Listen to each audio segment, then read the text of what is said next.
Eu sou Hildebrando Maia, eu cheguei para residir em Sergipe, na cidade de Propriá, em 1981 e no dia 4 de outubro de 81 eu assisti a primeira manifestação na cidade, onde a igreja apoiava a luta dos poceiros de Santana dos Frades, dos índios Chocó, que lutavam pela demarcação da ilha de São Pedro, os poceiros do Betume, no município de Neópolis, e os quilombolas de Badajoz, no município de Japaratuba. Então eu cheguei no contexto de uma efervescência muito grande de luta pelo campo em plena ditadura militar. Naquele momento eu conheci, foi logo no mês de outubro, o Adolfo Esquivel, porque ele tinha ganhado o Prêmio Nobel da Paz e ele veio a Sergipe conhecer Santana dos Frades, porque naquele momento no Brasil tinham duas grandes lutas pela terra que ganharam repercussão internacional: Encruzilhada Natalina, no Rio Grande do Sul, que vai dar origem ao MST, e Santana dos Frades, em Sergipe. Foi nesse contexto que eu fui trabalhar com Dom José Brandão de Castro. Eu, na época, era um jovem irmão marista e fui enviado para trabalhar em Propriá. O Dom José Brandão de Castro, ele era profundamente comprometido com as lutas do campo, até porque não existia na região do bairro São Francisco mais operários, apenas uma fábrica têxtil no município de Neópolis, considerando que é uma das regiões mais pobres de Sergipe até hoje e profundamente agrária. O Dom José Brandão de Castro, ele era mineiro, da congregação dos padres redentoristas, teve uma grande formação intelectual, mas uma formação conservadora. Ele chegou como bispo de Propriá muito jovem, numa região que não tinha estradas, não tinha infraestrutura, com comunidades com bastante difícil acesso, mas dentro dessa formação conservadora do José Brandão de Castro, ele, por seu intelectual, ele era muito simpático, sejam as teses nacionalistas, sejam as teses do desenvolvimentismo. E por que eu vou falar isso? É porque quando vem a ditadura militar e que se implanta a Codevasf na região, ele foi entusiasta, que ele achava que a Codevasf seria a alternativa para pôr fim à grande exploração dos agricultores, que a Codevasf ia modernizar o campo, que as pessoas iriam melhorar de vida. Só que nada disso aconteceu. E quando nada disso acontece, o Dom José Brandão de Castro começa a ser procurado pelos agricultores, pelos sem terra, pelos poceiros, pelos indígenas. Ele começa a ser procurado. Só que tudo ainda era muito confuso na cabeça do Dom José Brandão de Castro, porque ele vinha de uma formação de igreja conservadora. Ele participa em 1965, já em plena ditadura militar, do Concílio Vaticano II, e do Concílio Vaticano II ele acaba sendo bastante influenciado por bispos progressistas, a exemplo do Dom Helder Câmara, e ele começa a se alinhar com um pensamento que não era a formação dele de origem. E ao se alinhar com esse pensamento, ele acaba assinando lá em Roma, numa catatumba de nome Domitila, um pacto com outros bispos de várias partes do mundo, de fazerem a opção pelos pobres, de uma igreja comprometida com os mais pobres. É nesse sentido que ele retorna para o Brasil e começa a fazer movimentações em defesa dos mais pobres. No final dos anos 60, início dos anos 70, o Dom José Brandão de Castro começa a acolher na Diocese de Propriá padres, freiras e leigos que eram comprometidos com essa opção pelos pobres. O primeiro grupo a chegar foram os redentoristas belgas, freiras belgas e inclusive alguns leigos belgas. Mas esse grupo não tinha muita clareza do que seria esse trabalho com os mais pobres, porque eles achavam que resolveria distribuindo remédios, distribuindo roupas, distribuindo comida. Mas posteriormente esse mesmo grupo vai começar a perceber que isso não resolveria o problema, que distribuía roupa, distribuía comida e as pessoas continuavam na miséria. Então, no município de Japaratuba e no município de Propriá, dois padres arrecadam recursos na Europa e, de novo, aquela visão assistencialista da igreja, compram terras de grandes latifundiários. Inclusive, no caso de Propriá, o regime era semi-feudal, porque as pessoas trabalhavam na produção de arroz e entregavam metade da produção de arroz para o dono da terra. A outra metade também ia para o dono da terra, porque enquanto ele não tinha a colheita, ele tomava dinheiro emprestado ao dono da terra. Para plantar, ele também tomava emprestado. Então, no caso de Propriá, é o padre Domingos, que vai comprar a fazenda Camurupi, do coronel Pedro Medeiros Chaves, que foi prefeito de Propriá e era o senhor da vida e da morte em toda aquela região. E em Japaratuba, o padre Geraldo também vai comprar uma grande fazenda que existe até hoje, a cooperativa do Bom Jardim. Nessas cooperativas, elas iniciam um processo de educação popular. Então não bastava o camponês ter acesso à terra, ele tinha que ter acesso a novas tecnologias, nova formação, e aí eles buscam parceria com órgãos públicos. Só que isso gera tensionamento, porque foi a primeira experiência em Sergipe de mudar as relações de produção no campo. Esses dois casos. Mas também ficou comprovado que essas experiências de comprar terra, a igreja comprar terra e distribuir para o camponês, também não resolvia o problema. Com a implantação da Codevasf, aquele sistema de séculos, só para se ter uma ideia, a maior área desapropriada pela Codevasf na região do Bairro de São Francisco foi o betume.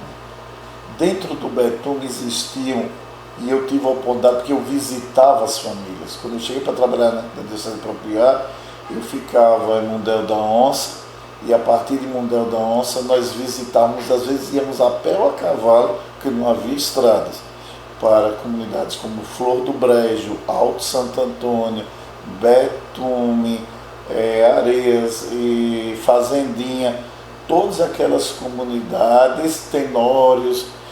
E o que eu encontrava naquelas comunidades?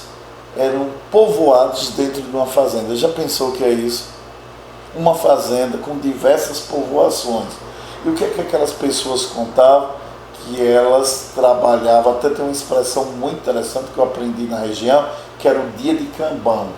O dia de cambão era o dia que a família trabalhava gratuitamente para o dono da propriedade. Essas relações eram seculares, de Canindé a Brejo Grande, esse tipo de relação. Não era exclusiva ali do betume. A chegada da Codevasf começa a desarranjar essas relações. Depois, o que a ditadura vai fazer, ela vai introduzir o capitalismo no campo. As relações de produções eram muito arcaicas. Tem empresa rural, tudo isso só começou com a ditadura e mudar as relações de produção. Ao mudar as relações de produção, a primeira providência dos fazendeiros foi o quê? Querer expulsar os poceiros. E aí entre o exemplo de Santana dos Frades. Santana dos Frades era uma área que foi indígena na primeira fase, dos índios Caxagó. Aliás, todo o município de Pacatuba era demarcado como território indígena. Inclusive existia um órgão aqui em Sergipe, que era o órgão gestor das terras indígenas. Posteriormente, parte das terras os fazendeiros foram tomando, aí declararam que não tinha mais indígenas em Sergipe. Santana dos Frades é um misto de remanescentes quilombolas e indígenas e virou propriedade dos frades carmelitas, um grande latifúndio dos frades carmelitas. Com a expulsão dos carmelitas, a terra fica lá abandonada durante muitos anos. Aliás, séculos, a terra vai ficando abandonada e eles ficam como poceiros naquelas terras. Uma empresa para produzir leite de coco e outros derivados do coco se instala na região. Essa empresa era chamada Seragro e ela se instala nos anos 70. Por isso que eu falo que foi a ditadura que levou o capitalismo para o campo, e essa empresa, ao se instalar, ela decide fazer o que todas as empresas do Brasil já instaladas no campo e os fazendeiros copiavam, era expulsar os poceiros. Quando a Codevasf desapropria vários latifúndios no Baixo São Francisco, a posição também da Codevasf, da ditadura, era expulsar os poceiros. Tinha que limpar a área para dividir a área em lotes para poder entregar aos colonos. É nesse sentido que começa a resistência. E o que eu vou contar aqui, eu vi do próprio Dom José Brandão de Castro. Ele disse que certo dia ele estava dormindo e batiam fortemente na porta da casa dele. E ele resolveu levantar-se para ver. E olhou pela fechadura e viu que tinham 6 homens. E ele pensou várias vezes se abrir ou não. Mas tomou a decisão de abrir. Eram 6 agricultores do Betum. E que já foram dizendo assim: nós não confiamos no senhor, porque o senhor anda com os ricos. Mas como nós não temos a quem recorrer, viemos até o senhor. O senhor é a nossa única esperança. Se nos expulsarem das terras do Betume, nós vamos para onde? Então tem até uma foto que é histórica, essa foto está no documentário da BBC de Londres, que esses camponeses levam Dom José para conhecer essas comunidades. E tem que entender que nessa região tem pântanos e tem rios que correm no brejo. E a canoa fininha, aqui tem um depoimento da irmã Francisca, ela aparece numa dessas fotos, acompanhada do José Brandão de Castro, que a canoa desliza no brejo. Assim ele conhece os camponeses que viviam nessas comunidades isoladas. Aí ele se converte de vez. Veja, é muito interessante, porque ele tinha assumido o pacto das catatumbas, mas ele ainda pensava de forma assistencial. A igreja vai dar comida aos pobres, vai dar remédio aos pobres, vai rezar com os pobres. A igreja vai deixar a casa grande para ficar com os pobres, na fazenda assistencialismo. O que aconteceu naquela madrugada muda a vida dele, porque ele chega e é primeiro desafiado, diz: olha, não confiamos, mas não temos a quem recorrer. E ele decide ir. O mesmo processo vai acontecer com os índios Chocó que vão procurá-lo. Mas nesse mesmo período acontece a Conferência de Medellín, que esse ano completa 50 anos, onde os bispos da América Latina se reuniram na cidade de Medellín, na Colômbia, e eles reafirmam essa opção pelos pobres lá do Pacto das Catatumbas. Eles aprofundam o Concílio Vaticano II. Porém, o documento mais contundente é o que vai sair em 72 a 73 da Conferência de Puebla, no México. E por que eu cito esses 2 documentos? O Dom José Brandão de Castro, ele passou a peregrinar pelos municípios ali do bairro São Francisco, os 25 municípios, e ele falava de Puebla e Medellín, até que ele foi convocado para a Polícia Federal. E eu não sei como ficaram os registros aí dos depoimentos da Polícia Federal, mas o Dom José Brandão de Castro disse que a primeira pergunta que fizeram a ele: quem é essas duas mulheres que estão agitando a região de propriedade de todo o bairro São Francisco?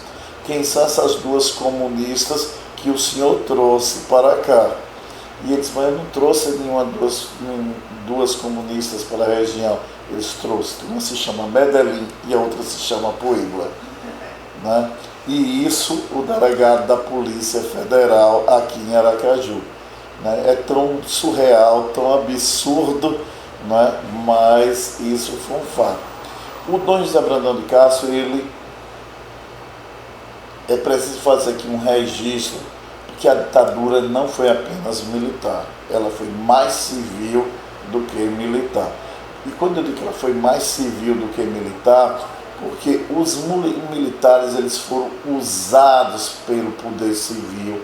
E quando eu falo do poder civil, é o poder do latifúndio, é o poder do agronegócio, é quem dominava a mídia, é o capital financeiro. Eles usaram os militares. Então, como historicamente no mundo inteiro, o militar serve para bater, para reprimir, para coagir. Então, o militar cumpria essa função. Até porque os militares brasileiros nunca foi, na essência, nem muito lá nacionalistas, e não é nenhum projeto de nação, nunca chegaram nem a desenhar isso. Então, aqui em Sergipe é muito interessante. Os deputados que foram caçados na ditadura, quando a gente vai pesquisar a história, nenhum era lá muito de esquerda, progressista, mas assim, pega o caso de Ribeirópolis. O coronel lá, Passos, tinha um desafeto que era um outro coronel. E ele convence os militares a caçarem o outro. Então ele ficou sozinho com o poder na região. Então a ditadura foi civil. Como o Ribeirinho vai ser caçado no Lagarto, porque os reis conseguiram convencer. Então a ditadura aqui no Sergipe, como no Brasil inteiro, ela teve essa forte influência. E eu digo isso para sinalizar o seguinte: os militares, no que tange aos bispos no Brasil, eles eram mais receosos de uma repressão direta. Então, a repressão que Dom José Brandão de Castro sofreu, ela foi mais civil do que militar. Dom José Brandão de Castro era chamado a depor no 28 de BC, era chamado a depor na Polícia Federal, era acompanhado, era vigiado. Era interessante assim, Dom José Brandão de Castro era profundamente bem-humorado e ele sabia o nome das pessoas impropriar que colaboravam com o serviço de informação da ditadura. E ele cumprimentava as pessoas gentilmente, né? E uma vez ele me disse assim, tinha um tenente Robson, que era o responsável pelo tiro de guerra, e aí Dom José Brandão de Castro, uma vez eu tomando café da manhã com ele, aí ele disse: eu gosto de me posicionar de forma que o tenente Robson possa compreender bem o que eu estou explicando. Então é assim, tinha um camarada lá que era do cartório e que quando o prefeito, o Geraldo Maia, foi cassado, esse Jackson, que era dono de um cartório de ofício, ele foi interventor impropriar. Aí Dom José Brandão de Castro dizia: olha, se eu for na rua e o senhor Jackson Guimarães estiver vindo, eu me dirijo à calçada que ele está para cumprimentar. Ele era assim, sempre muito bem-humorado. Ele nunca se preocupou de estar sendo vigiado. E eu digo isso por quê? Porque a repressão muito forte contra Dom José Brandão de Castro se deu a partir do momento onde ele assumiu uma postura que desagradou os interesses dos coronéis da política local. Exemplo, Dom José Brandão de Castro foi expulso da cidade de Canhoba com os pistoleiros das as duas oligarquias tinham algo em comum, se matavam entre si. Os Guimarães, os Rezendes, os todos se matavam entre si. Mas ambos queriam que Dom José Brandão de Castro fosse expulso da cidade. Isso é muito simbólico. Ninguém queria. E em Ilha das Flores, outro fenômeno interessante vai acontecer. As oligarquias que se mataram lá durante séculos se unem e tomam a igreja matriz. E impedem o Dom José Brandão de Castro, o padre Nestor Mathieu, que era o pároco da cidade, e as irmãs Francisca e Terezinha a não entrarem mais na cidade. Durante quase 10 anos, a Diocese de Propriá não teve acesso à igreja matriz de Ilha das Flores. Então, havia uma forma. Se pesquisar nos anais da Assembleia Legislativa, os ataques mais violentos contra Dom José Brandão de Castro eram de Luciano Prado, que era deputado estadual de Sergipe, de João Machado Hollenberg e do irmão dele, que agora não me recordo o nome, que também era deputado estadual. Então, assim, havia um conjunto de parlamentares ligados, que se elegiam com os votos dos chefes oligárquicos do bairro São Francisco, que eram o porta-vozes desses ataques. É preciso compreender o papel que uma figura aqui de Sergipe, pouco estudada, chamado Barreto Mota. Barreto Mota, inclusive tem um romance aí, Sargento Getúlio, que o personagem foi inspirado no irmão dele, de Barreto Mota.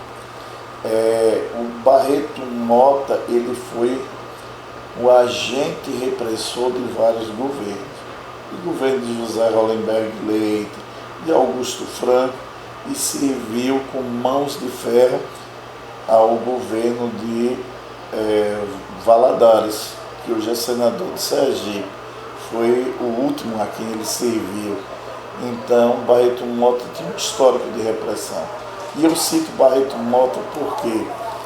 Porque em 1981, diante dessa ação de Dom José Brandão de Castro, começam violentos ataques contra eles, com cartas, panfletos apócrifos, ameaças de morte. Tem um atentado, inclusive um dos testemunhas é o Marcelo Bonfim, mas tem várias outras pessoas que ainda estão vivas, porque outros já faleceram. Quando Dom José Brandão de Castro retornava de Santana dos Frades, tentaram matá-lo, forjar um acidente, e a CNBB resolve fazer uma missa de desagravo, de solidariedade ao Dom José Brandão de Castro. E isso foi no início de 1981, e a repressão foi violentíssima em Propriá, e com muitas prisões, muitos agricultores foram presos, e a repressão só não foi maior porque as tropas da polícia militar, elas se concentraram, e eu queria dizer assim, as tropas da polícia militar, não foram tropas do exército, eram tropas comandadas por civis, e o comandante era Barreto Mota, e Barreto Mota estava a serviço de políticos de Sergipe. Naquela época, alguns ainda mandam hoje em Sergipe, ou seus descendentes. Então, nada mudou nessa relação de mando, de poder aqui em Sergipe. Barreto Mota era só o capitão, era mão de ferro. Mas Barreto Mota cometeu um erro tático. Ele esqueceu que tem 3 entradas à cidade de Propriá. Então muitas comunidades que vinham do sertão entraram por uma ponte que liga o município de Propriá à Telha. E essas comunidades que vinham do sertão entraram na cidade por ali para o ato de desagravo. Outras comunidades do bairro São Francisco entraram pelo viaduto da Poeira, que é um bairro de Propriá, e as tropas estavam concentradas no trevo de Propriá.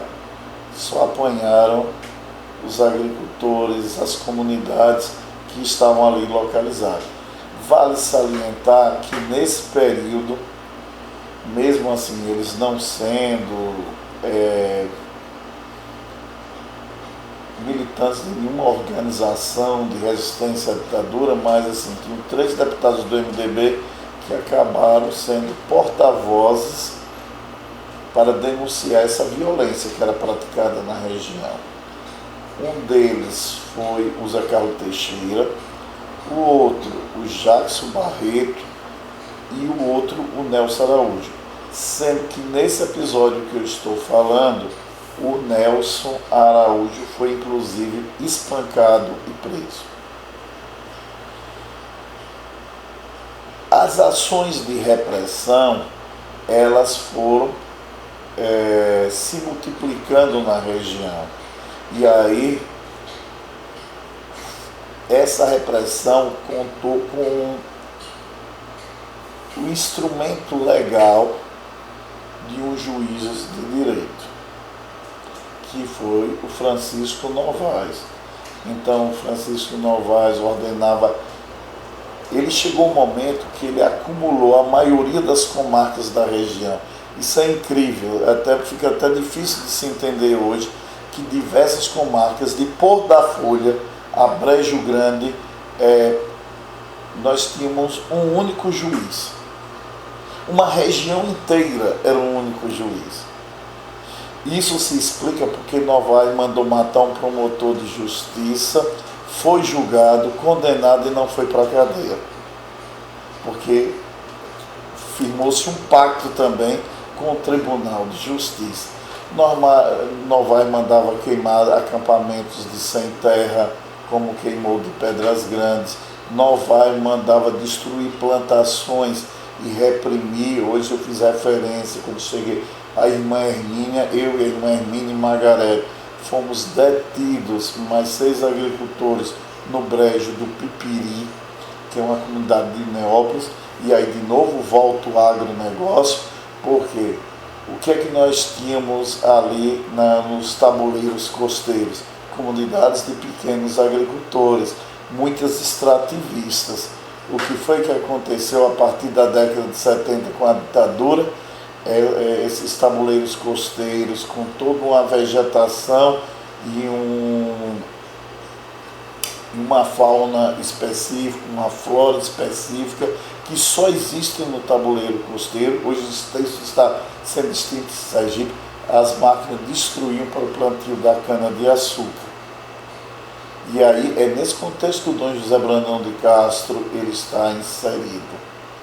No que tange os tabuleiros costeiros, era uma novidade, porque assim, a cana-de-açúcar em Sergipe, o ciclo da cana-de-açúcar, ela em Sergipe sempre esteve restrita ao Vale do Cotigibe e à Barra do Japaratuba. Então ela foi limítrofe aí durante séculos. Ela chega ao Baixo São Francisco, a expansão da cana-de-açúcar, ela vem dentro daqueles grandes programas da ditadura. Lembram do Proálcool? E eu faço referência ao Proálcool porque o Proálcool vai levar a uma série de conflitos no bairro São Francisco que vão forçar Dom José Brandão de Castro a ter que se posicionar. Imagine o que era Saco das Varas, Visgueiro e Muribeca, comunidades de pequenos agricultores, e de repente se veem mas sem ter onde plantar e com a cana no quintal de suas casas, porque eles foram historicamente poceiros. a entrada de Japaratuba, da cana-de-açúcar, a expansão de Japaratuba, de Japoatã, de Neópolis, e isso leva o Dom José Brandão de Castro a novamente se posicionar ao lado dos trabalhadores que eram cortadores de cana, ou do lado dos trabalhadores e das famílias que perderam tudo. Você sabe o que é uma comunidade inteira desaparecer nas labaredas de fogo? E é bom entender, porque as pessoas estão olhando para o Brasil de hoje achando que o judiciário está politizado agora.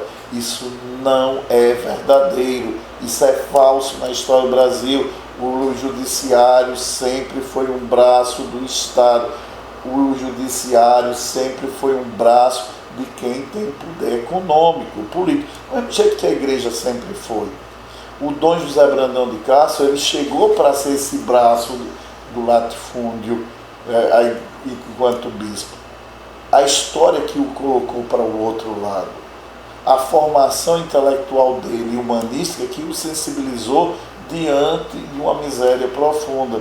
Certa vez, Dom José Brandão de Castro me telefonou e pediu que eu fosse trabalhar com ele, que ele precisava organizar uns arquivos e ele precisava escrever um relatório para entregar no Vaticano. E nós começamos a abrir pastas e eu tive acesso a um documento que vale a pena a gente tentar resgatar. O documento se chama Eu Ouvi os Clamores do Meu Povo. Na verdade, esse título, Dom José Brandão de Castro atribuiu ao documento para driblar a censura e ele ser publicado na Europa e passar na alfândega sem muita dificuldade. O que acontece é o seguinte: existe em Salvador uma instituição chamada SEAS, que é o Centro de Estudos e Ação Social, que sempre teve o suporte dos jesuítas, da Companhia de Jesus. E o SES reuniu em torno desse centro professores e professoras universitários, pesquisadores, estudantes, e o SES redigiu um documento onde denunciava as prisões arbitrárias da ditadura e a tortura. E os jesuítas, de posse do documento, levaram para uma reunião dos bispos da Bahia e Sergipe. Nessa reunião dos bispos da Bahia e Sergipe, os bispos não tiveram coragem de assinar e denunciar. Aí Dom José Brandão de Castro teve coragem. Aí ele propôs mudar o título, porque ele dizia que na alfândega, quando revistavam as pastas, só conseguiam ler a primeira linha. E ele tinha que levar o documento para ser publicado na Europa, denunciando as torturas e os crimes da ditadura. E ele disse: mude e coloque a frase do Êxodo, e eu vou transportar o documento com as denúncias, todos os crimes que a ditadura está cometendo na Bahia e Sergipe.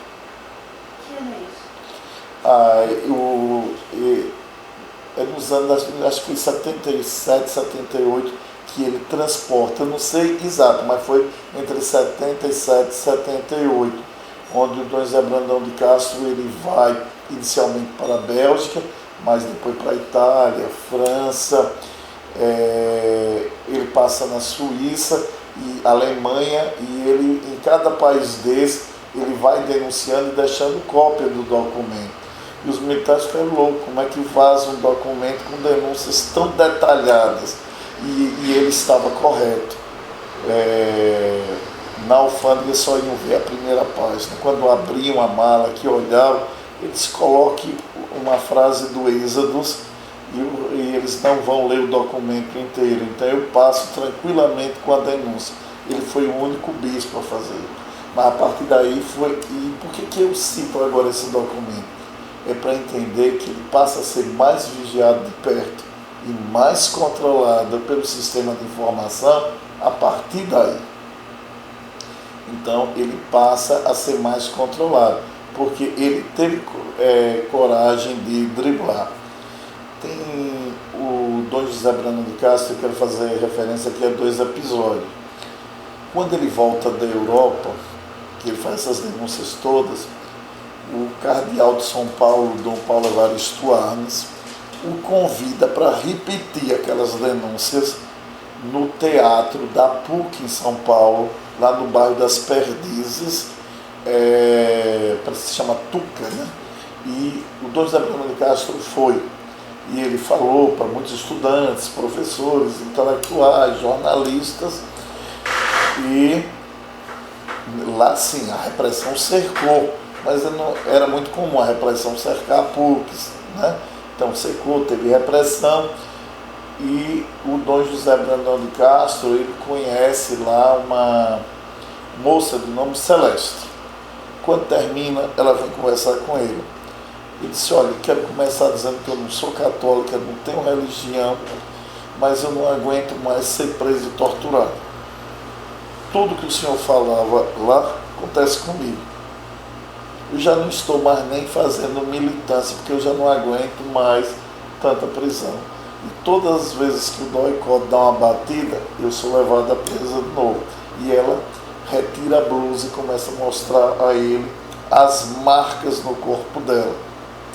Ele olha para ela e diz: minha filha, vamos para Sergipe. E lá você não vai ser alcançada pelo braço da ditadura. E aí eu falei aqui que ele começou a trazer freiras, padres, leigos, frades de congregações diferentes, militantes, para trabalhar na região do bairro São Francisco. Então as Irmãs de Jesus Crucificado tinham aberto na Diocese de Propriedade 2 comunidades, uma em Brejo Grande e outra em Nossa Senhora da Glória, sendo que a de Nossa Senhora da Glória era em um povoado que não tinha estrada, não tinha energia elétrica, não tinha água encanada, e o lugar se chamava Tanque de Pedra. E a casa das freiras era de taipa. E Celeste chegou como a 4ª freira. E ela não era freira, mas para a população do lugar ela era freira. E certa vez Celeste me disse: eu fico apavorado porque eu não sei as orações, Hildebrando. Eu não sei rezar, eu não fui educado numa família católica, eu não sei absolutamente nada dos ritos católicos, mas a única forma de eu não ser assassinada pela ditadura é estar entre as freiras. E o povo adorava aquelas freiras camponesas.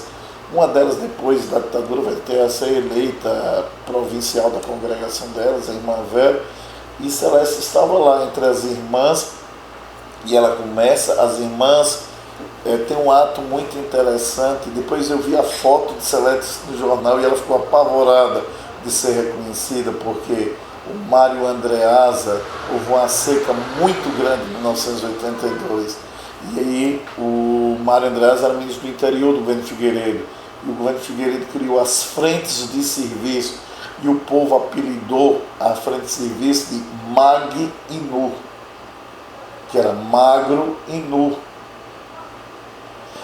E o Mário Andreasa veio a Sergipe.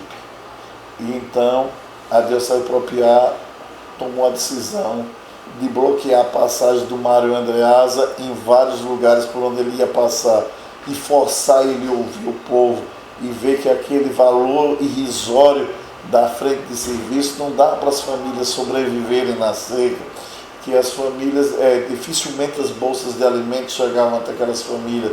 E aí era muito interessante, porque aí sim o exército veio, tinha um forte aparato, e o Dom José Brandão de Castro, ele ficava o tempo todo repetindo se estava tudo certo. Como se na ponte que divide o município de Itabi, Nossa Senhora de Lourdes, como é que as mulheres iam parar a comitiva do ministro, do general?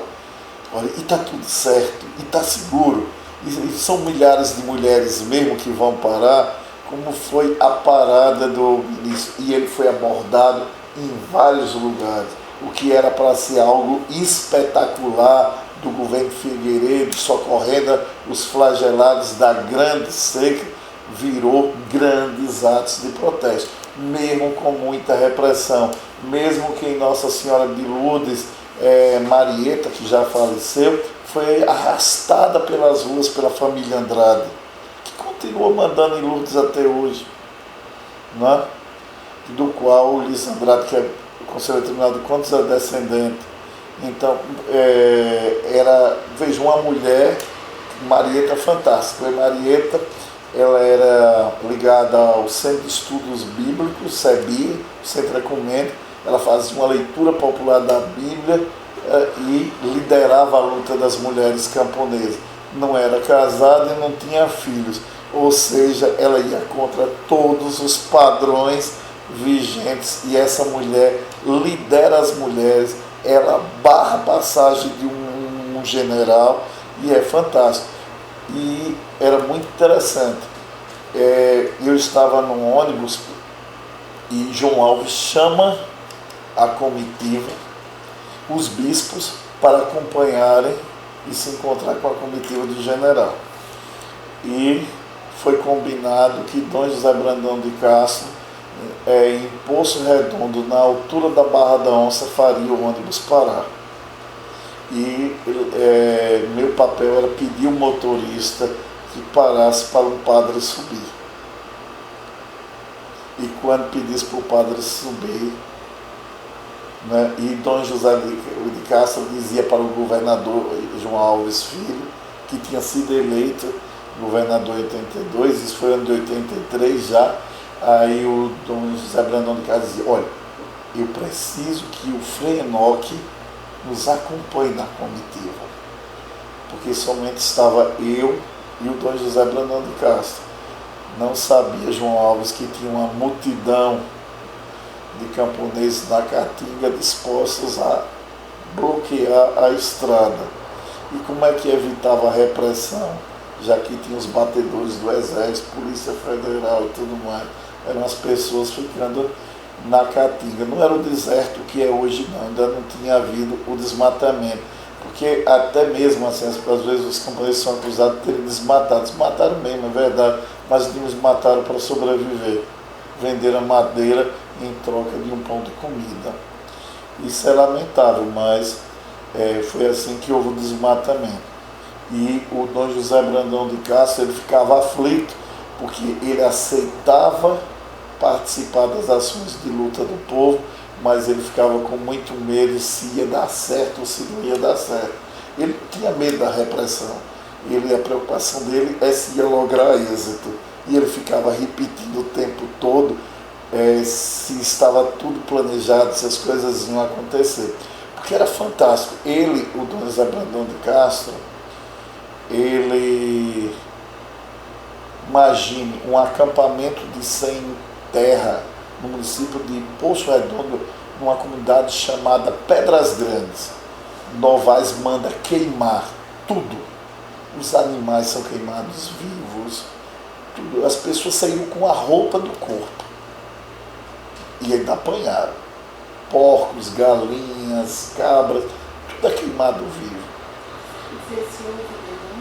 Houve denúncias, mas Novaes, primeiro não havia naquela época CNJ, e havia no Tribunal de Justiça e no meio político de Sergipe uma forte rede de proteção a Francisco Novaes. E os mesmos que protegiam Francisco Novaes eram os que davam sustentação política ao governo do Estado. E eu lembro que quando eu cheguei com a irmã Hermínia, Vadinho e Dom José Brandão de Castro, lá em Pedras Grandes, ainda tinha muito braseiro, muita fumaça. Ele pegou uma varetinha e começou conosco a revirar os escombros para ver se achavam pertences das famílias. Para mim aquele gesto foi muito simbólico. E a polícia nos acompanhando de perto. Dom José Brandão de Castro tinha uma postura que é o seguinte: imagine que tinha um desembargador que, com tudo isso no Tribunal de Justiça, e era um desembargador que era fazendeiro, viu? De Japaratuba. Sobral. E esse era um fazendeiro de Japaratuba, esse desembargador. E ele conseguia ser solidário e apoiar a luta de Dom José Brandão de Castro. Era uma contradição bem interessante. E não havia essa, a não ser o caso de Santana dos Frades, mas diretamente contra Dom José, só os panfletos. Vale salientar que de tudo que o Dom José Brandão de Castro mais sentiu dos panfletos foram dois.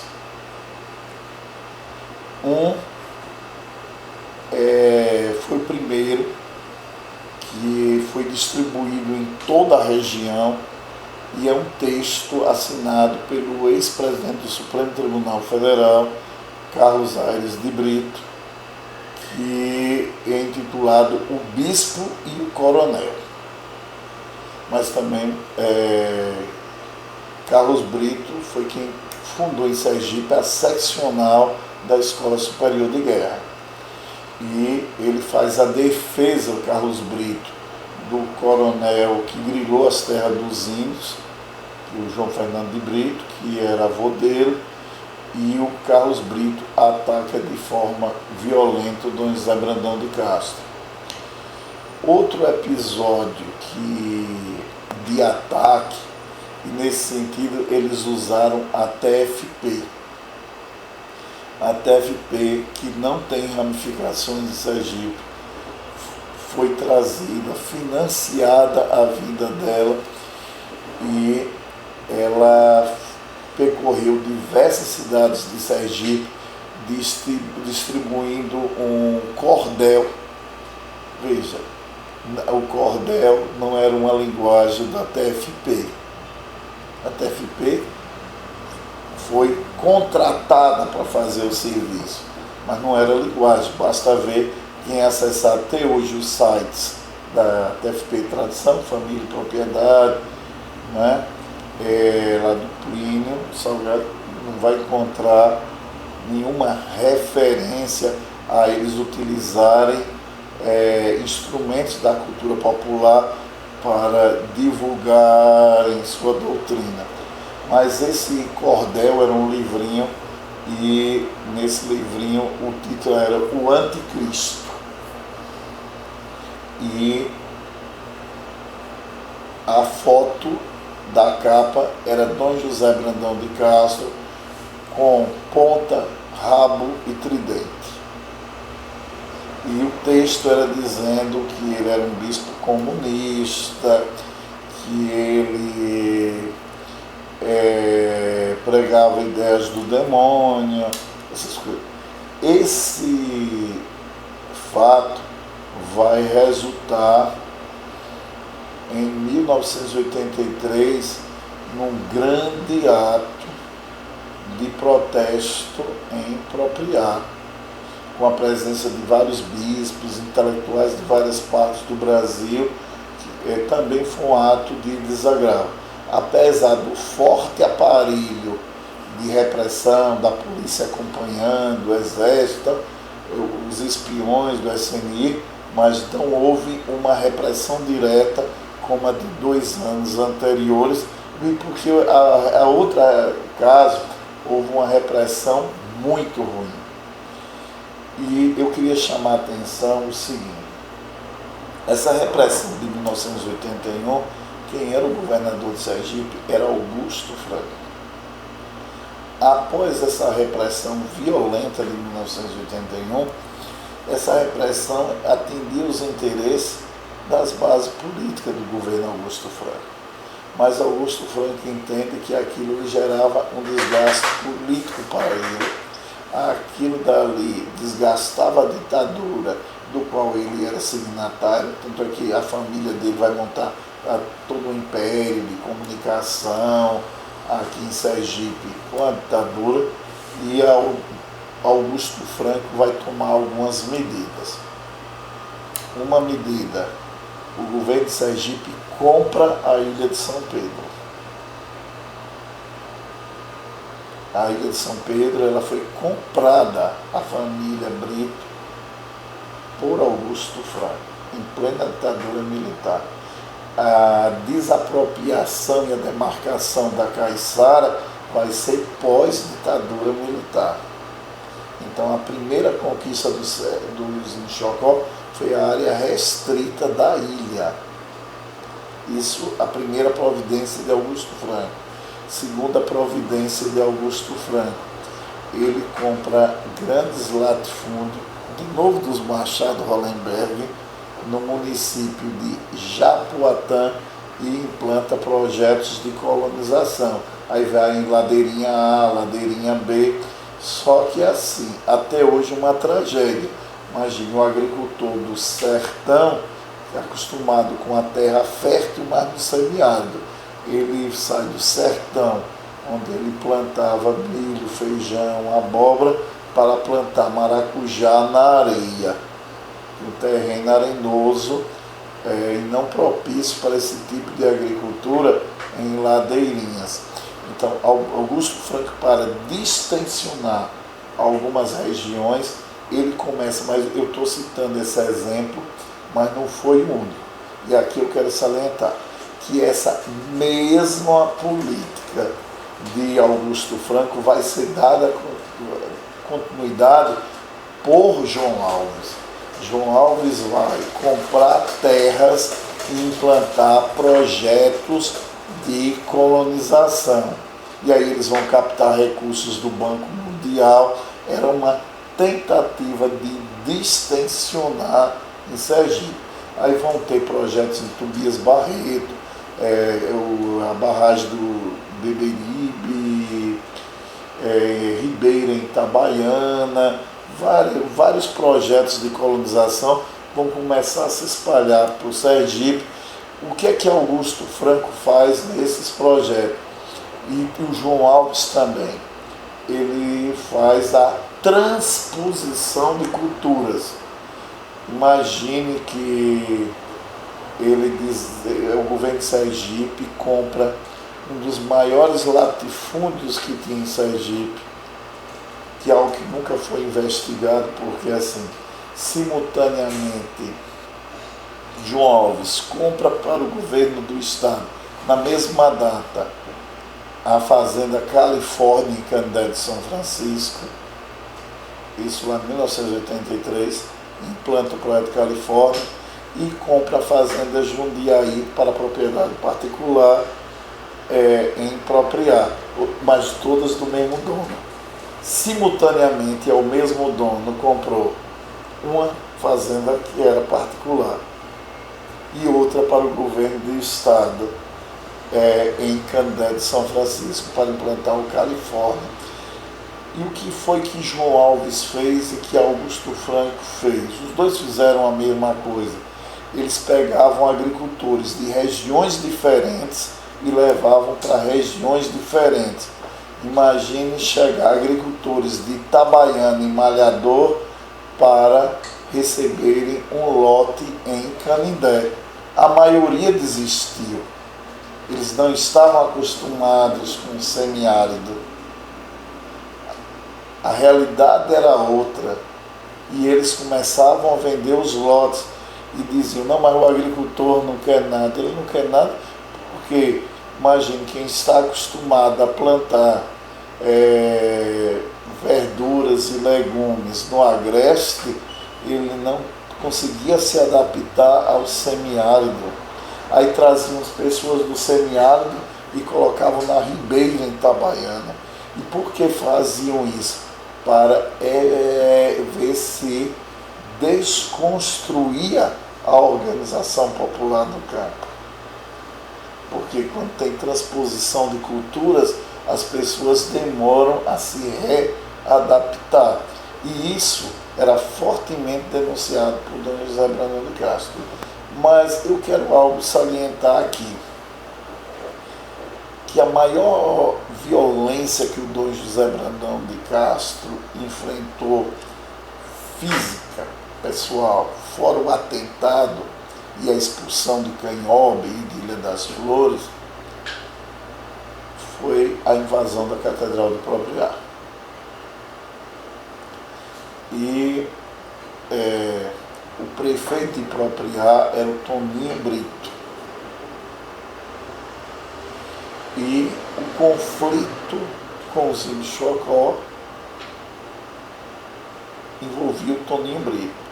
Lembrando o seguinte, no quesito índio Chocó, Propriá era um caldeirão fervente. Por quê? A cada etapa, durante séculos, que havia uma repressão forte contra os índios Chocó, eles fugiam para Propriá ou fugiam para Pão de Açúcar em Alagoas. Tanto é que os Cariri Chocó, os Chocó são maioria hoje. Os descendentes de Chocó na aldeia em Pão de Açúcar são numericamente maiores do que os Cariri que são originários dali. Mas os Cariri acolheram os Chocós cada vez que eram vítimas de forte violência. Lembrando que tinha tronco, tinha pelourinho. Nos anos 60, 70 tinha pelourinho, nos anos 50. Eu conheci uma certa vez tinha uma senhora que já faleceu, era velhinha em Propriá, e ela morava na Rua da Vitória, e eu ia passando com algumas índias Chocó que moravam na periferia de Propriá. E elas se assustaram quando viram a velhinha. E Dona Cília Brito. E aí eu perguntei por que aquele pânico. Ela disse, é porque era que mandava nossos pais para o tronco. Então, isso sempre foi muito forte. E aí a Catedral de Propriá ser invadida durante uma missa, isso é de um simbolismo profundo. Olha, quando houve a invasão da Catedral de Propriá, apesar de Dom José Brandão de Castro estar presente, não era ele o pregador. Porque o Dom José Brandão de Castro, à medida que ele foi desconstruindo uma visão conservadora de igreja, ele partilhava a homilia com leigos. Então não era só o bispo e os padres que pregavam, frades pregavam, irmãos. Eu morava na comunidade dos irmãos maristas, era um jovem irmão marista à época, e irmão Salatiel muitas vezes era o pregador. E mais leigos também. Naquela noite quem estava pregando era um ex-irmão marista, Fábio Alves dos Santos, que era o coordenador do Cine na região Nordeste, e morava em Propriá. E o que é que Fábio estava explicando? Estava explicando para o povo de Propriá porque a Ilha de São Pedro, a Caiçara, o Belém, era território indígena. E até porque era fácil dialogar com a população de Propriá, pelo fato da população de Propriá sempre ter acolhido os indígenas ali na região. Então, Fábio estava explicando, quando houve a invasão da catedral, quem estava no altar ao lado de Fábio era o Padre Etienne, que dá resina em Propriá até hoje, o Padre Etienne Lemere, e o Dom José Brandão de Castro, que ele foi um episódio muito grande, muito forte, e a ação da população evitou que tivesse ali um assassinato, porque houve uma forte reação. O Toninho Brito terminou o mandato dele inteiramente desmoralizado, que é algo muito interessante. O Dom José Brandão de Castro, ele era carismático. Então, até pessoas conservadoras, ou até proprietários rurais, empresários da região, eles acabavam colaborando com ele, porque entendiam que precisa. Ele convenceu parcela significativa da população que era preciso lutar por justiça social, por transformar aquelas relações de produção que existiam no campo. Isso o Dom José Brandão de Castro conseguiu convencer amplamente. Isso foi mérito dele. Eu acho que o que o Dom José Brandão de Castro nunca soube lidar foi com a perseguição que ele enfrentou na ditadura dentro da igreja. Porque quem mais denunciou durante a ditadura Dom José Brandão de Castro foi Dom Luciano Cabral Duarte. E eu aqui quero fazer um relato. O Dom Luciano Cabral Duarte ele fez inúmeros relatórios contra Dom José Brandão de Castro. E ele mandava os relatórios para a Polícia Federal, para o SNI, do qual ele era colaborador, e mandava para o Exército, mas ele também mandava para a Nunciatura Apostólica. Não encontrou eco quando o Dom Sebastião era o núncio apostólico do Vaticano no Brasil, por ter postura progressista e foi responsável pela nomeação em massa de centenas de bispos progressistas. A mudança do núncio apostólico e a eleição do Papa João Paulo II significou um período que os relatórios de Dom Luciano Cabral Duarte contra Dom José Brandão de Castro passaram a ter acolhida. E eu vou contar aqui um episódio que é o seguinte. O Dom José Brandão de Castro, ele pediu uma reunião com os coordenadores de pastorais da Diocese do Propriedade. E eu coordenava na época a comunicação. E ele me pediu que eu fosse tomar café da manhã com ele. E eu já sabia que tomar café da manhã era ter acesso a informações privilegiadas ou preparar reuniões que ele queria. Nesse caso era para preparar uma reunião. E quando eu cheguei lá eu perguntei qual ia ser o teor daquela reunião que ele convocou com os coordenadores das pastorais e dos regionais. Ele dividiu a diocese em região, a região do Sertão, a região que ele chamava a região da Cana, a região da Praia, a região dos Tabuleiros, eram 4 regiões. E ele disse o seguinte: eu preciso comunicar que eu fui convocado pelo núncio apostólico a prestar esclarecimento. Vejam as denúncias que tem contra mim. E elas têm sido formuladas por Dom Luciano Cabral Duarte. Era a exigência do núncio que Dom José comparecesse aqui em Aracaju, na cúria da arquidiocese. A audiência foi com Dom Luciano presente. E olha que pela estrutura da igreja, um bispo não se subordina ao outro. As dioceses são igrejas particulares que só se subordinam ao Papa. No caso, as pessoas às vezes não entendem. A CNBB ela é um órgão apenas articulador. Ela não define, não impõe nada para as dioceses. Propõe ações conjuntas apenas, mas ela não tem autoridade sobre nenhuma diocese. E o Dom Luciano não teria autoridade sobre o Dom José Brandão de Castro. No entanto, ele assistiu o depoimento do Dom José Brandão de Castro.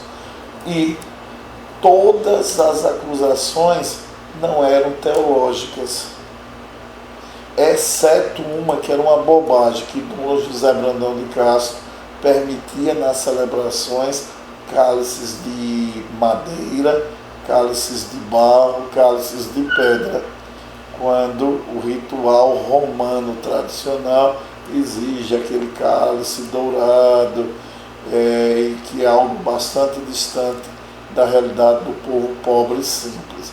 Era a única acusação no campo da igreja.